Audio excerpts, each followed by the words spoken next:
Hey guys, Captainboomeraang back for Let's Play Jack 2. In the last part, we got the dig site mission done, and we also took care of the Crimson Guard crates in the port. And in this part, we're going to move on. And unfortunately, I know I said that we could do that interactive thing, but unfortunately, I'm going to be going somewhere in the coming 2 weeks. So, as such, I'm just going to be recording these as is, and I'm just going to choose the missions as I see fit, which is unfortunate, but hey. As soon as I'm back, though, and I'm able to put these up regularly instead of having them pre-recorded, feel free to send in your suggestions, and, you know, still feel free to send in suggestions, just know that they're not going to really be taken into account, so it's not that big of a deal. But anyways, the mission I chose to do was Vin's mission, because the mission that you get for True updates your gun, and the following missions with Vin don't require any guns, so it makes sense. Just trust me on this one. Up. We're good. Alright, so I just felt like I would show you the drive there because it's pretty close and I just need to clear those things up. But here we go. Let's start our next mission. Cutscene right off the bat in this video. Jack! We've still got trouble at the strip mine. I think the Baron set me up. Actually, I think everybody's trying to kill me. What are you talking about? Those eco wells the Baron had us drill? It seems he never intended to pipe them into the city grid. It doesn't make any sense. You know, open eco wells will attract more metalheads. You've got to close them off. Now, these plasmite bombs should do the trick. Drop one into each well, and the blast will do the rest. Hey, be careful with that. Plasmite, huh? Cool. How does it work? Ah! I believe this is yours. Hey, not my problem anymore. No, really, I insist. You're the hero. No, Jack's the hero. Oops. Sorry. My bad. Great. Now you've armed the whole lot. Don't move. On second thought, move! Far away! Go through the portal and drop one bomb into each eco well before they all go off! You only have 2 minutes!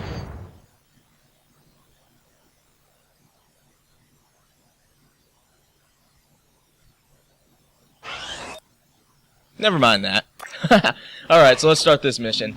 Basically another hoverboard mission. I know you guys love those so much. Anyways, gotta add some pressure on that. That's why they had the whole thing with Dexter. Oh my goodness. So this is a little shortcut I like to take. You can go the long way if you'd like, but I just follow my lead with this one. Alright. Up. Now, the goal is to throw each of these plasmite bombs into the eco wells, and it's kind of difficult because it's a little bit counterintuitive. You'd think that it matters how fast you go up the ramp, or, you know, your timing, but actually all that matters is that you're straight and that you hit X at the proper time when you're going up. So if you hit it in that top panel there, when you're up on the well, you should be able to get it in there. This took me a long time to figure out on my first playthrough, like an extremely long time. But once you get into the swing of things, it's a relatively easy mission that can be completed, well, in 2 minutes. But anyways, it's a nice mission to get started, and we're gonna try and get 2 missions done in this part. So That's the 4th well. 2 bad boys left. yep, Daxter gives you updates about time and how many wells you get. It's a mite bit annoying, but meh. Also, you know, since one of them started before all the other ones, you'd think that that one would explode first rather than that one, have them all having like a 2-minute timer. Now this last one is a little bit tricky, kind of a bit of a nuisance if you don't. Oh, I didn't even mean to do that and I did it. You can also grind on top of that rail there, which is what I was trying to do. But it's kind of all the way back here. But all we gotta do is throw that in there. If you did it fine, you should get 30 seconds left.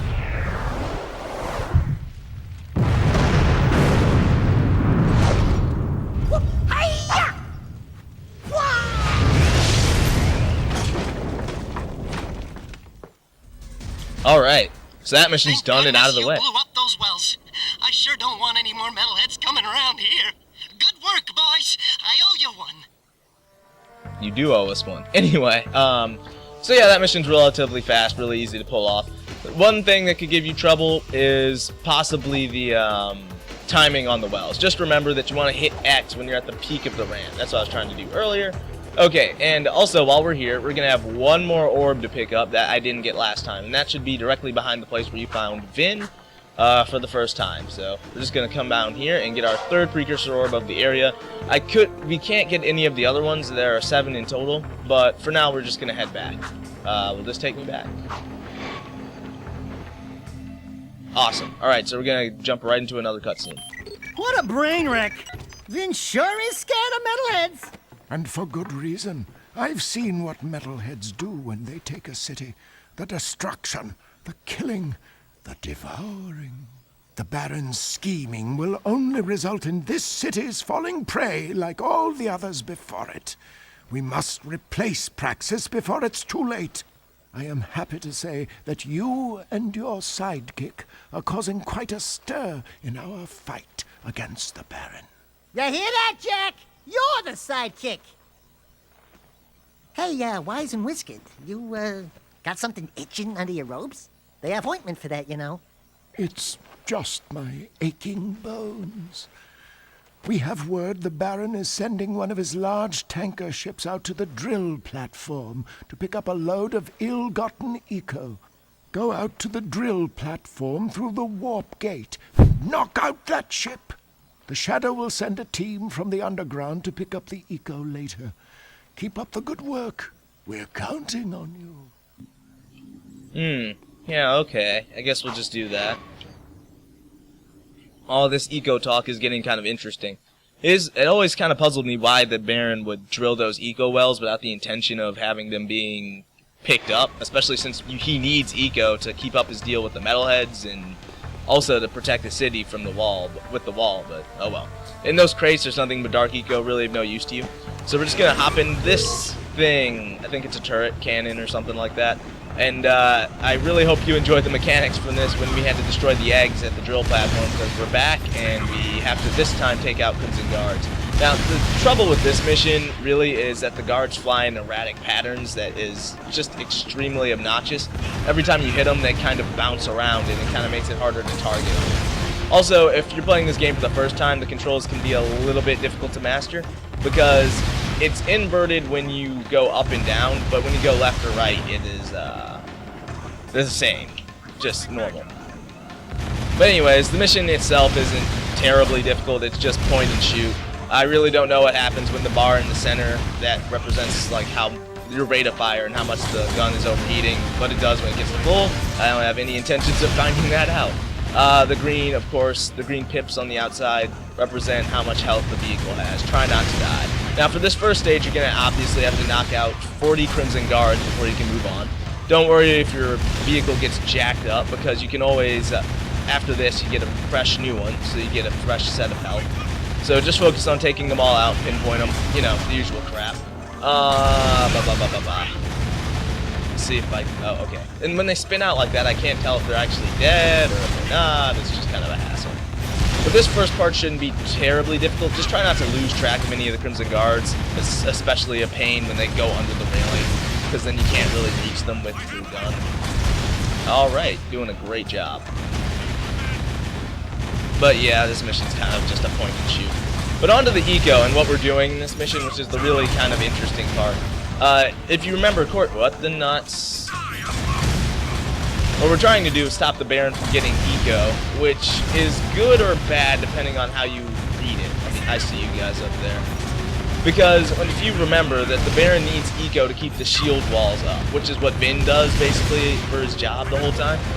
But if there aren't any shield wall, if he doesn't have any eco, we can't run the shield walls. But at the same time, he needs the eco to keep up his deal with the metalheads, so that way they keep attacking the city just enough to satisfy his rule, rather than them just straight up attacking the city and killing everybody like Tor described. So I don't know if what we're doing is for the best, honestly. Let's just leave it at that. I just kind of had to find something to talk about for that first mission, so, you know, sink your teeth into that bit of plot, if you will. Alright, so we got some Jinsu right outside here for us to take out. Not really a big deal. Just kind of spin, shoot, whatever. There's only like, what, 5? Ooh, scary. Anyways, let's grab our Metalhead Skull Gems and move on to the next area. You can't go over there. I forget what it is. I think it's more Dark Eco, but let's just... Yeah, it's more Dark Eco. Oh, and a health pack. How nice. Not that I would have gotten hit in that metal monster anyway, but whatever. Alright, so swing into the turret cannon and let's get this mission done. Again, this mission's kind of a bore. It's kind of like, this kind of goes into the ideology of Jak and Daxter, where they have so many different genres in one game, if you notice. They've got a little bit of each. Like, they've got a racing element in the form of the Zoomers. They have a skateboarding element in the form of the hoverboard. Okay, let me just stop talking about that and talk about the mission for a second. So what you want to do is you want to aim your fire at the cannons and ignore the guards. The guards are kind of red herrings. If you spend too much time worrying about them, this ship will take you out. Okay. You can also tell where each of the guns are just by understanding where the fire is coming from, so you don't have to think about it too much. But this first section of the ship shouldn't be too difficult to take out. Now, also something I forgot to mention when we were in the port section is that you can actually see this big ship flying around before you even have to do the mission, which is a really astounding amount of polish that this game has. Some details that they put in this game you really don't notice too much, and you know this game gets a lot of flack for being kind of unpolished, especially in terms of its when compared to its predecessor, but I don't think that's entirely true. Though the game can be a little bit rough around the edges, it's got a fair amount of polish in my opinion. I don't know, I'm kind of talking extremely technically, but alright, so we got this kind of bogey. Alright, we're good there. Alright, so that wasn't so bad, but don't think they're gone for now. They're just kind of ducked out for a little bit.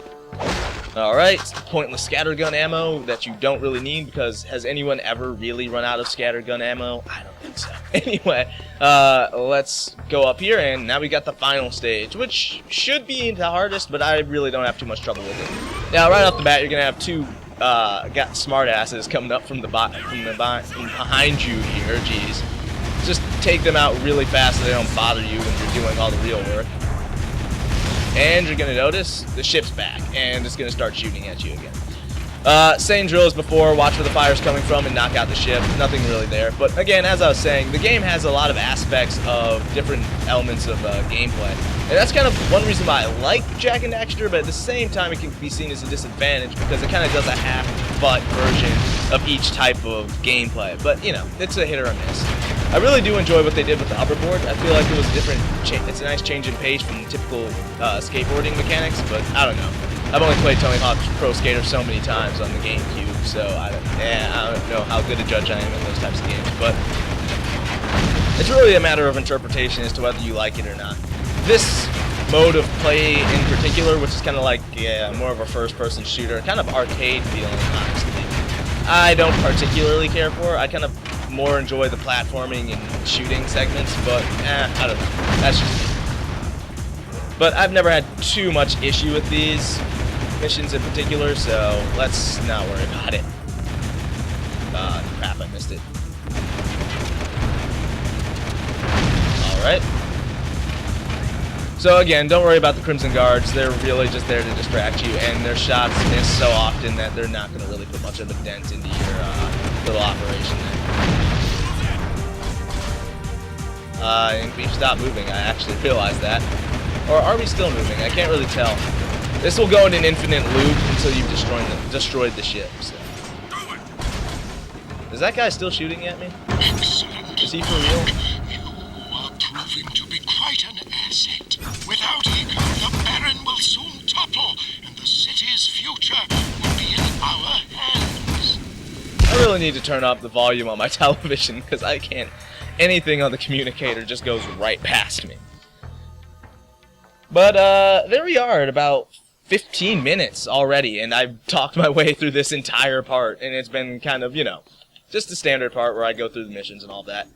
Anywho, if you like this part, comment, rate, subscribe, whatever, I don't really care. If you want to give your comments and concerns about which mission we should do next, even though I'll have no bearing on the next mission we do, feel free to do so. And if you have any questions, again, about the game or how to perform a certain mission, feel free to ask me, because I'm kind of like a semi-expert on this kind of thing, sadly. So, that's about that. I hope to see you in my next part. Bye. But seriously, though, does anyone understand how throwing bombs into eco-wells actually shuts it down? I mean, in my opinion, I think it just makes things worse. I mean, I'm no bomb scientist or anything, but if I was,